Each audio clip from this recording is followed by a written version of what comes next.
Muy bien, vamos a continuar con nuestros temas. Hemos hablado entonces de la evaluación como una herramienta con herramienta tecnológica.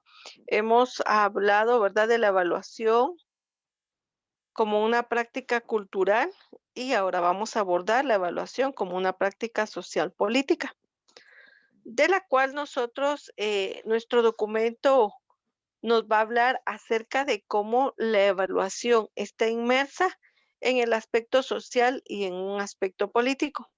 Nosotros recordemos que tenemos lo que es en relación a, a cuestiones, ¿verdad? Como lineamientos específicos políticos establecidos ya a nivel nacional.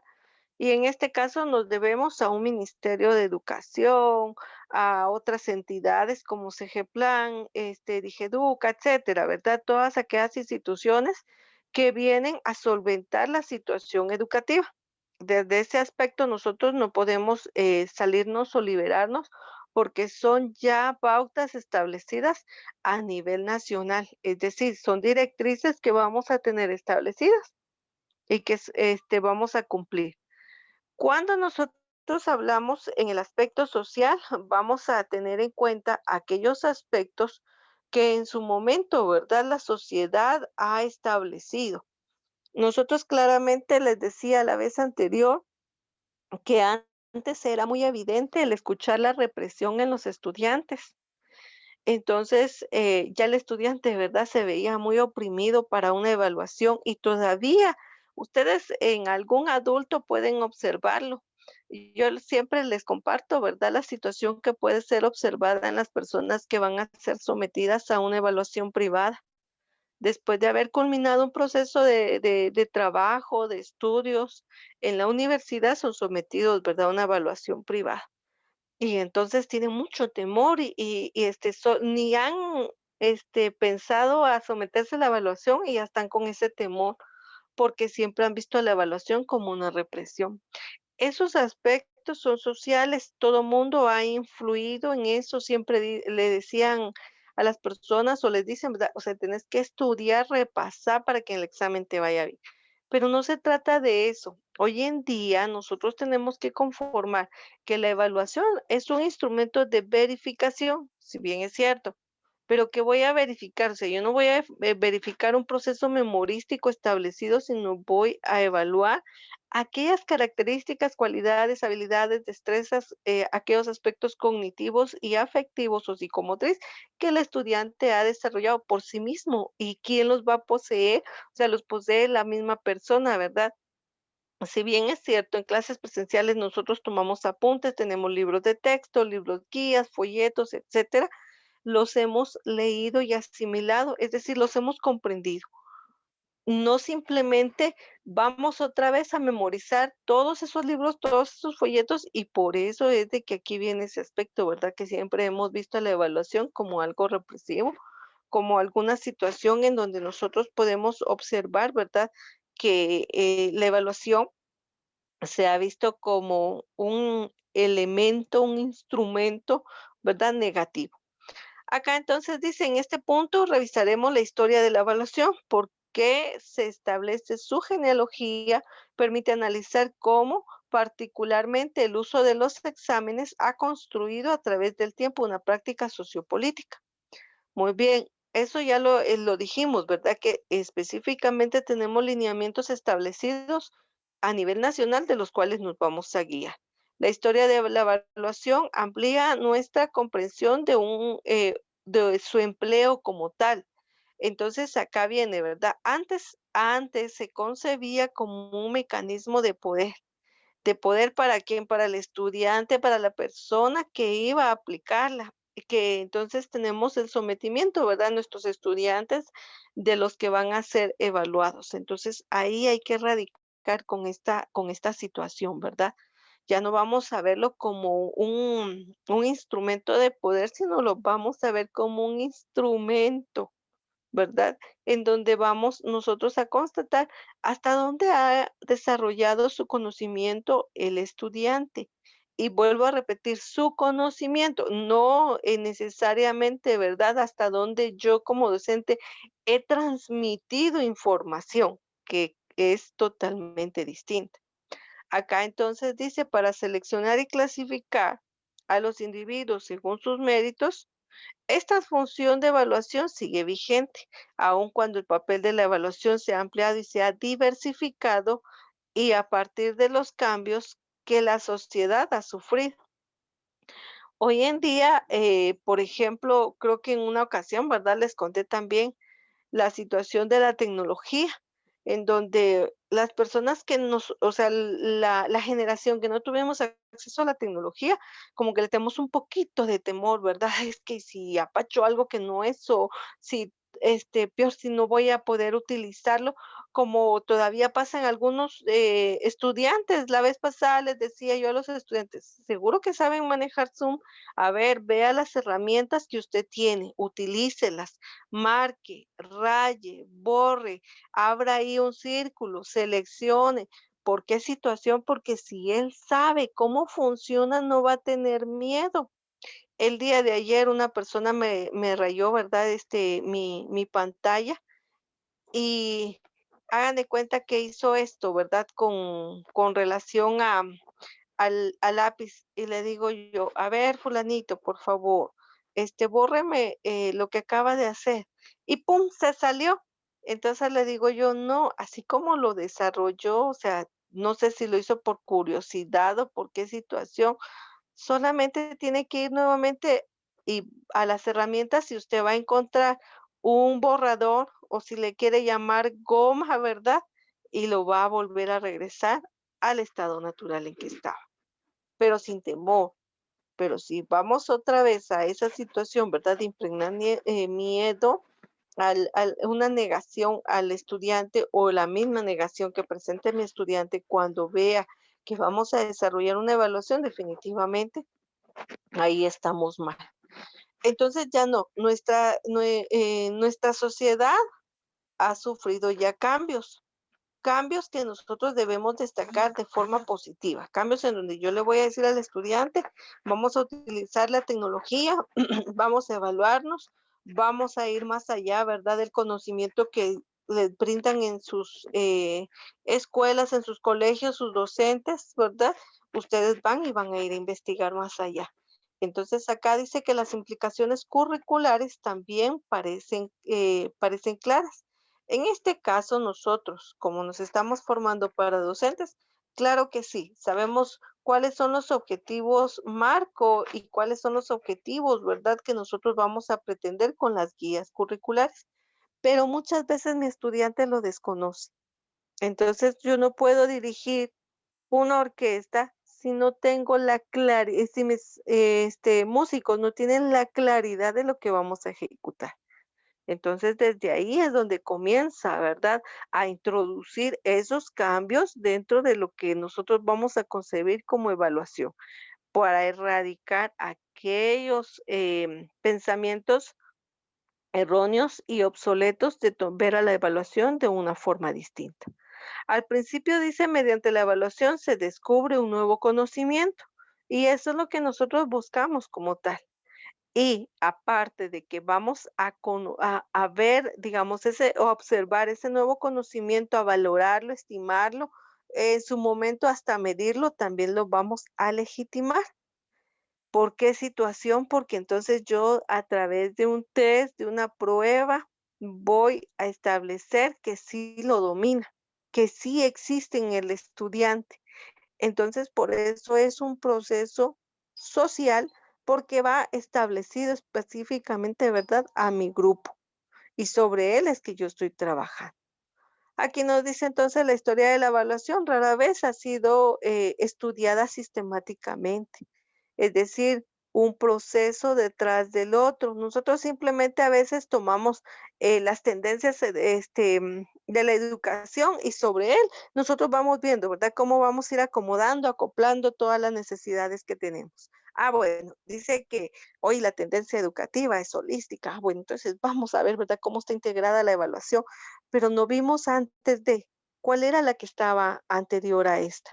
¿Y por qué cambió? ¿Y cuáles son esos beneficios que busca el cambio, verdad? Entonces, ahí tenemos que tener mucha claridad. Dice que la perspectiva histórica amplía e indica el propósito de la evaluación. Vuelvo a repetir el ejemplo. Yo, en un momento determinado, ¿verdad? Quiero que todos mis músicos ejecuten el himno nacional, entonces, por ende, voy a compartir, ¿verdad? La letra del himno y lo vamos a practicar. Y entonces yo voy a observar todas aquellas situaciones que tiene, ¿verdad? Cada uno de los músicos, pero voy a evaluarlo con el fin de fortalecer los conocimientos que pueda tener. Y entonces ya vamos sobre la misma línea todos. Pero si yo hablo con represalias, hablo de una forma negativa, definitivamente la persona se va a sentir intimidada y posiblemente hasta pueda retirarse, que es lo que pasa en algunas personas. ¿Qué es lo que siempre hacen algunas personas cuando tienen temor? Yo no voy a poder, mejor me retiro. Yo no lo voy a lograr, no puedo. Eh, Algunos hasta todavía nos consideramos y nos calificamos, ¿verdad? Ay, yo no sirvo para eso. No, definitivamente mejor me retiro. Y no es eso, sino simplemente no hemos tenido el conocimiento necesario para poder generar una transformación, para poder cambiar lo que nosotros necesitamos saber o conocer. Aquí nos dice, los primeros exámenes del servicio civil chino, por ejemplo, menciona, a menudo han sido citados como uno de los precursores de las formas de evaluación actuales. Estos exámenes altamente competitivos y complejos fueron usados seleccionando, dice, individuos moralmente aceptables y capaces de sostener altos cargos públicos en una sociedad caracterizada por tener clases dirigentes no heredadas. Muy bien. Entonces ya nos dijo que buscaban a las mejores personas. El propósito de los exámenes era estrictamente selectivo y no tenía fines educativos. Otro origen de las prácticas de evaluación actuales puede encontrarse en los exámenes que se realizaban en las universidades europeas medievales, que constataban uno de los primeros tipos escolarizados formales. Estos exámenes van a variar considerablemente de una institución a otra. Eran eventos públicos, orales, a menudo considerados como ceremonias. En aquella época era responsabilidad del maestro nominar a los alumnos para los exámenes, pero solamente lo hacían cuando estaban listos y eran capaces de tener éxito, como un resultado. El fracaso de un candidato era un evento extremadamente raro.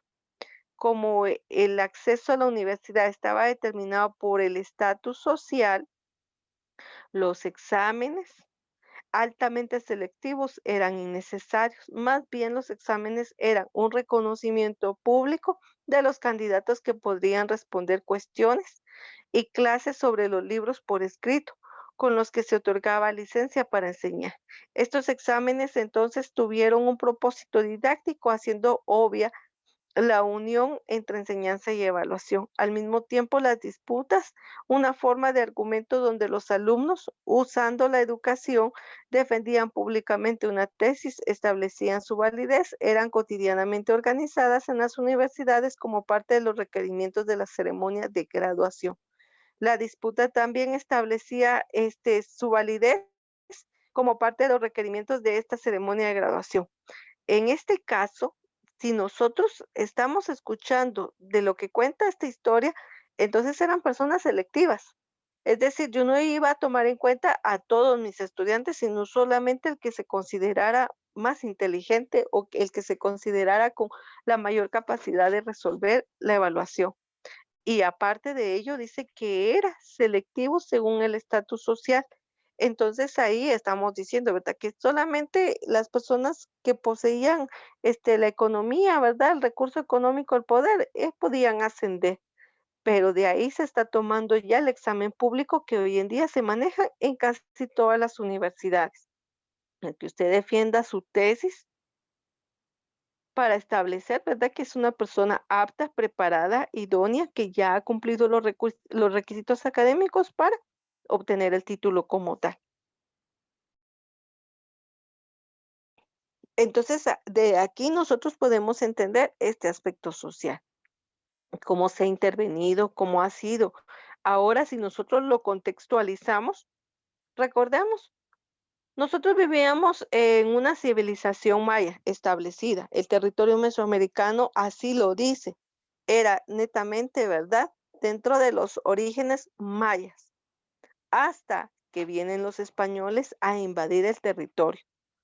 ¿Qué pasa cuando vienen ellos a invadir y se vienen a asentar? Bueno, entonces ellos, como vienen a imponer y a adquirir el poder, ¿verdad? Entonces, los conquistadores, supuestamente, ¿verdad? Son los que ya tienen el poder. Entonces, los conquistados están bajo el sometimiento. ¿Qué sometimiento? Al trabajo, a la esclavitud, a la denigración, etcétera. Entonces, sobre ello fue que se desarrolló nuestra sociedad. Entonces, ¿qué pasaba en aquel entonces y todavía hoy en día? Solamente quienes tienen los recursos económicos tienen acceso a la educación. El que no, lástima, no puede continuar, ¿verdad? Y a veces no es porque no quiera, sino porque no tiene otra vez el recurso económico de poder acceder. Por eso es de que surge, si ya vamos a la historia, ¿verdad? Por eso surge el proceso de independencia, porque solamente los hijos de los españoles eran los que tenían el acceso a la educación, el resto no. Y luego empiezan también hasta los mismos hijos de españoles, ¿verdad? A sentirse sometidos bajo los españoles y entonces empiezan a generar ese movimiento, ¿verdad? A liberarse de los españoles, de la monarquía española como tal, y por eso surgen los procesos de independencia. A pesar de que, se ha tratado, ¿verdad?, de que la enseñanza sea gratuita y sea obligatoria para todos, pues volvemos siempre a recaer, ¿verdad?, que hay familias en donde existen hasta 10, 15 hijos, de los cuales, pues, es difícil, ¿verdad?, poder, comprarles un kit de estudio a cada uno, aunque vayan a la escuela, por decirlo así, ¿verdad? De forma gratuita. Entonces, seguimos en esa línea. Ustedes en este momento, les decía yo la vez anterior, ¿verdad? Tienen la bendición de acceder a un colegio, a un establecimiento, a una plataforma para poder educarse. Ya depende de usted, ¿verdad? Del que usted pueda asimilarlo de forma correcta o de forma mediocre, ¿verdad? O sea, estoy aquí, pero no estoy aquí. Y otras veces, siempre les he dicho, ¿verdad? O sea, veamos aquella situación tan contraria, tan opuesta, ¿verdad? O sea, usted tiene la oportunidad de estar aquí, a veces se cansa, se aburre de escuchar a sus docentes, pero piensen en aquel niño que está vendiendo limones, naranjas, ocote, no sé, en un mercado y que quisiera estar en este espacio. Entonces, sobre esto, nosotros encontramos, ¿verdad? Que son muchos los cambios sociales, la vida en forma generalizada a nivel mundial siempre ha pasado por procesos sociales de los cuales vienen y buscan cambios, establecidos en cada aspecto o ámbito social, pero en este caso nosotros estamos hablando, ¿verdad?, en respecto a la educación, en lo que es la evaluación. Entonces, acá viene, ¿verdad?, a establecerse ese paradigma, esa teoría que nosotros venimos hablando, ¿verdad? De la evaluación dentro de la sociedad, la evaluación dentro de la política. Si nosotros lo vemos de forma política en el anterior ejemplo, ¿verdad? O sea, ¿cuál era uno de los principales requisitos? Que fueran pudientes. Entonces, solo los pudientes eran sometidos a evaluación y se les certificaba y hasta podían ya ser educadores, ¿verdad? O sea, es decir, que aquel que no teniera, no tuviera los recursos económicos, o sea, era desechado, ¿verdad? Entonces, según esta línea, esta tradición de evaluación eventualmente, redundó en actos ridículos y finalmente desapareció en el siglo XVIII. Por su espíritu que era contrario al espíritu de reconocer el papel del experimento y la experiencia como una fuente de conocimiento. Muy bien. La evaluación entonces ya no podía ser considerada como una forma para debatir pública, sino descubrir y validar su conocimiento. En este caso, vuelve otra vez a tomar otro rumbo distinto. Entonces ya no estamos sometiendo a la persona, ¿verdad?, a una evaluación pública, sino estamos sometiendo a la persona ahí sí a valorar cuánto sabe y que pueda comprobar a través de una experimentación, ¿verdad?, ese conocimiento. Junto a los cambios económicos, que era lo que yo mencionaba hace algún momento, nos dice, ¿verdad? Acá, las nuevas concepciones de conocimiento trajeron también un sistema diferente de valores de educación y escolaridad. Lamentablemente ha sido así. Ustedes han escuchado que ahorita el sector público, ¿verdad? Trabaja en una modalidad y el sector privado trabajamos en otra modalidad. ¿Qué busca el sector privado? Así como usted está pagando, está recibiendo sus clases. Usted no está perdiendo el tiempo, usted está incrementando, acrecentando su conocimiento. No estamos de una forma estática, ¿verdad? Y eso es lo que hace la diferencia entre el sector privado y el sector público. O sea, lo que usted paga lo recibe. En el sector público, como es gratuito, entonces le van a dar lo que se pueda, ¿verdad? Y ahí es donde empezamos a crear ese desfase educativo que se obtiene entre una persona que estudia en el sector privado a una persona que estudia en el sector público. Entonces acá, aparte de eso, vamos a encontrar también que fueron ya desarrollándose algunas situaciones estandarizadas, lo que hoy en día nosotros hemos podido observar como pruebas, ¿verdad? Relacionadas a la fase final de cada proceso.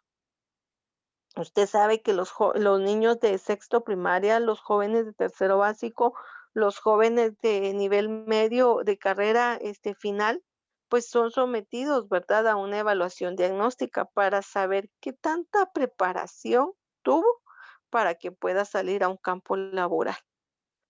Y cómo en su momento, ¿por qué se hace? ¿A quién va a beneficiar? Ya no beneficia a los que salieron lamentablemente, va a beneficiar a los que vienen para hacer reestructuras en el sistema curricular para poder mejorar, ¿verdad? O establecer esa situación. En su momento recuerdo que les había comentado que nuestro currículum nacional base tiene vigencia hasta el 2030. Hasta ahí se va a ver qué, cambios hay que hacer o qué reestructura hay que hacer para poder establecer, ¿verdad? Según los datos de diagnóstico que se han elaborado, les decía, nivel primario, completo, nivel básico completo, nivel diversificado completo. Entonces, de ahí es de que se van a realizar los cambios necesarios para poder establecerlos. Cambios que vuelvo otra vez a retomar los 3 aspectos de los cuales nosotros estamos concluyendo este tercero. Un aspecto de la inclusión de la tecnología, un aspecto, adaptado a la contextualización cultural y un aspecto, ¿verdad?, actualizado en relación a la sociedad y lo que es en relación a la política. Lineamientos que vengan a fortalecer el proceso educativo. Como vamos a fortalecer ese proceso educativo, pues, por ende, vamos a tener que, establecer, ¿verdad?, nuevos rubros de evaluación.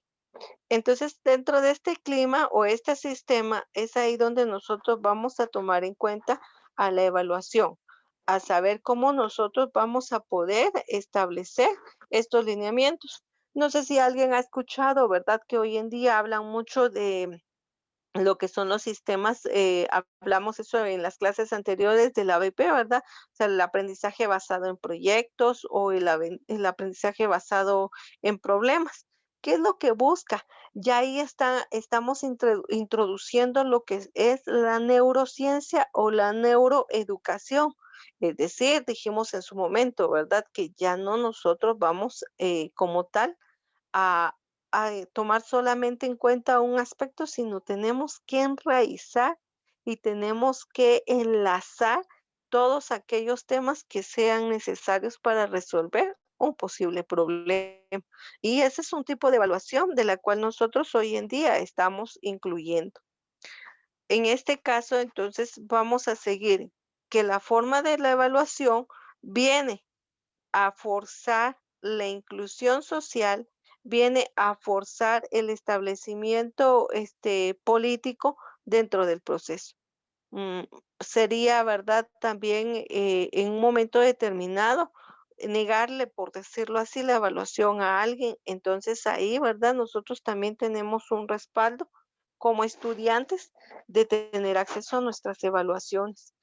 No podríamos, ¿verdad? En su momento establecer, ¿verdad? Que el niño no pudo comprobar, por decirlo así, a través de sus exámenes que sí posee el conocimiento, entonces le ponemos reprobado.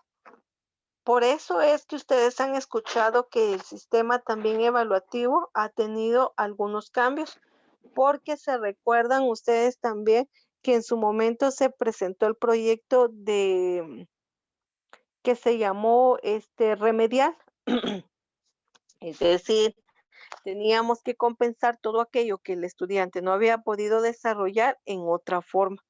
¿Por qué? Porque se concebía la misma situación, ¿verdad? De represión en la evaluación. O sea, si no sabe, si definitivamente no tiene 100 puntos en la evaluación, no sabe nada.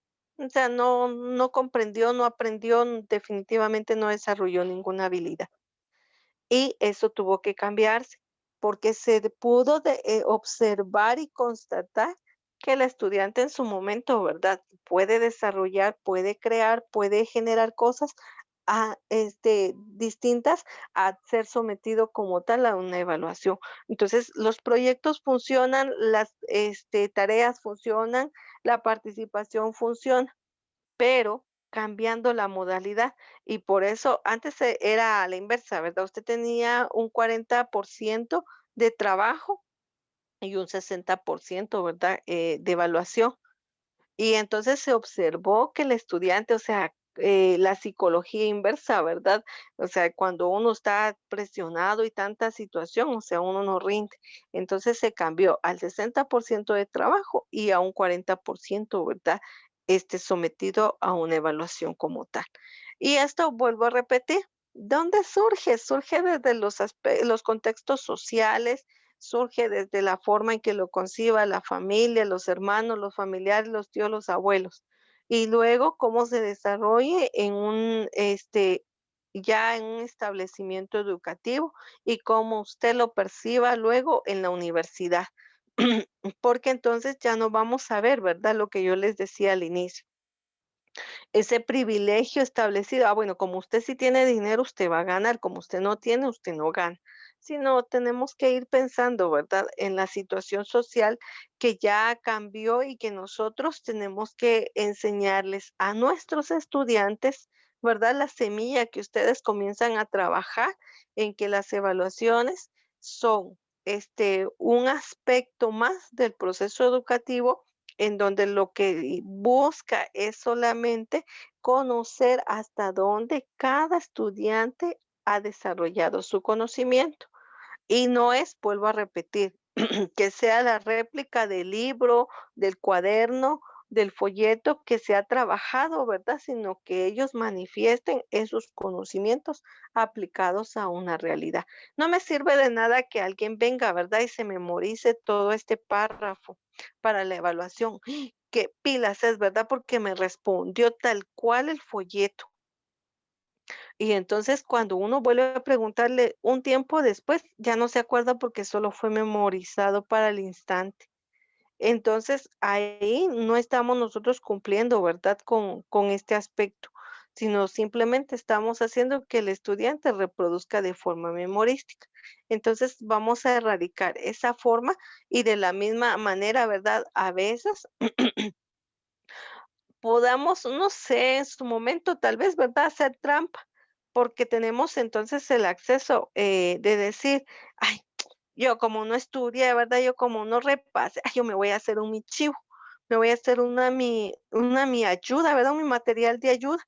Y entonces para lo que el examen voy a sacar mi material de apoyo, ¿verdad? Y con eso voy a contestar la evaluación por la inseguridad que mantiene el estudiante. Entonces vamos a romper con eso. ¿A quién se le ocurrió o quién tuvo en su momento, verdad, esa desfachatez de poder en un momento establecer, verdad, que en papelitos o en papel, ya sea grande, pequeño o con el mismo material de apoyo, resolver una evaluación?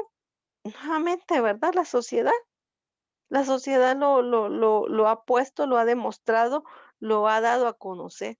Entonces, eso es algo que nosotros no tenemos que evitar, tenemos que erradicarlo de la sociedad. Una evaluación tiene que ser contextualizada a las necesidades que nosotros, necesitamos conocer de nuestros estudiantes, enfocadas a una realidad, porque recuerde que el conocimiento que nosotros compartimos es para que sea aplicado y enfocado sobre todo, ¿verdad?, sobre los requerimientos estandarizados que nos ofrece el currículum base como tal. Entonces, sobre eso es que nosotros mantenemos esa situación social y política establecida dentro de la evaluación como tal. Aquí vamos a encontrar a otros autores que plantean, ¿verdad?, los distintos aspectos de por qué nosotros tenemos que concebir, en este caso, a la sociedad y al aspecto político o el aspecto sociopolítico, ¿verdad?, como tal, dentro de la evaluación. Muy bien, ustedes me indican si tienen alguna duda, jóvenes. Señora, disculpe, yo tengo una duda. Es respecto a la evaluación. Si sabemos que los estudiantes, como dijo usted, hacen chivos o trampas en exámenes, ¿por qué no podríamos utilizar una evaluación oral? ¿O por qué no es frecuente ver la evaluación oral? Porque volvemos otra vez a lo mismo. Yo tendría que haber preparado, por ejemplo, a mis estudiantes desde pequeños, y esa es una muy buena observación, porque, por ejemplo, ¿te acuerdas cuando hablamos en su momento, verdad, de las técnicas? Dijimos que la exposición, fácil hacerla. Yo desarrollo un tema, lo hago y lo comparto. Pero hay personas que cuando ya están exponiendo se ponen nerviosas, empiezan a manifestar ciertas, cuestiones físicas, ¿verdad? Como sudar, temblar, se les vibra la voz, ya no pueden hablar, ya no pueden contestar, y entonces se bloquean. Pero eso lo tenemos que erradicar nosotros desde que el niño está, comenzando ese proceso educativo. Es decir, por eso les decía hace un momento, o sea, la semilla que usted reciba es la que usted va a cultivar y de usted recae mucha situación. ¿Qué pasa cuando el niño es tan molesto y tan inquieto? O sea, para los que no somos docentes de primaria o no somos docentes, por ejemplo, por vocación en relación al área parvularia, nosotros decimos, ¿y a qué hora? ¿Cómo lo siento? ¿Cómo le digo que se calle? Y entonces ya en un momento el mismo docente reprime la situación esa y le dice al niño, siéntese, cállese, ya no hables, si vuelve a hablar lo castigo. Y a veces hasta nos tomamos el atrevimiento de etiquetarlo y le decimos, es que usted, Juanito, ¿cómo habla? Siempre interrumpe, siempre molesta, siempre inquieto. Y entonces Juanito ya no va a hablar más, porque de una forma incorrecta le dijimos que ya no hablara más. Él no lo comprendió que era en el instante y en el momentito de la clase. Entonces Juanito se reprimió. ¿Qué pasa si yo les digo a ustedes, bueno, entonces ahora hagamos una prueba, oral? Para ustedes va a ser fácil y sencillo porque ustedes saben que van a trabajar con un público. Pero si yo le digo, por ejemplo, a alguien que va a estudiar, que está estudiando ahorita medicina, que está estudiando enfermería, a alguien que está estudiando computación, le voy a decir, mire, mañana vamos a tener un examen oral. Les apuesto lo que quieran que nadie se presenta a la evaluación. Porque todo el mundo tiene temor, todo el mundo dice, es que tengo que hablar en público, todos me van a escuchar, todos me van a ver, si me confundo y me va a poner cero la maestra, ya no voy a, todo el mundo se va a reír, se van a burlar de mí si no digo las cosas como son. Ustedes que son docentes del área inicial van a tener que cultivar eso en sus estudiantes. Y un niño es fácil cultivarle la situación, siempre y cuando, vuelvo a repetir, tenemos que llevar lineamientos específicos. A veces llegan los papás, lamentablemente ustedes no pudieron experimentar en esta fase, de verdad, de práctica, escuchar a algún papá, ay, ceñito, jálele las orejas si puede, ¿verdad? Se lo recomiendo, pégale, dele un reglazo, es que mira, a mí en la casa no me hace caso. Entonces, ¿cómo yo puedo decir que yo como madre, como padre, no puedo educar a mi hijo, no puedo tener control sobre él? ¿Cómo yo voy a delegárselo a una persona extraña? Entonces, desde ahí es donde nosotros tenemos que empezar a cultivar. ¿Y qué pasa entonces con ese niño? El papá en la casa le dice, cállese, siéntese, no haga bulla, mejor sabe que sálgase porque usted está haciendo bulla, y si no, el niñito está preguntando, ¿y por qué veniste tarde? ¿Y por qué tengo que hacer esto? ¿Y por qué tú trabajas? ¿Y por qué tú haces eso? ¿Y para qué te sirve? ¿Y qué hace la mamá como ya está aturdida? Cállese, cállese, sálgase, váyase a jugar, vaya no sé qué, vaya. Y entonces reprimimos al niño. Y entonces el niño piensa que el hablar, el comentar, el preguntar es malo. Y no tiene que ser así, sino ustedes tienen que estar sometidos a una evaluación oral. Y eso, como tú lo dijiste, tiene que estar incluido en el proceso y no solo como una evaluación final, sino tendría que ser esporádica. A ver, vamos a hacer ahorita la evaluación y entonces todos, ¿verdad? De pie y conforme vaya preguntando, se van sentando o a la inversa, ¿verdad? Todos sentados y de pie cuando yo le pregunte. Y usted va a exponer sus razones y usted tendría que hacerlo para que en un momento determinado, en su evaluación final pública, usted le dé lo mismo quien lo escuche, quien lo vea o quien no lo esté escuchando o quien no le esté prestando atención. Usted está defendiendo su punto de vista y su tesis.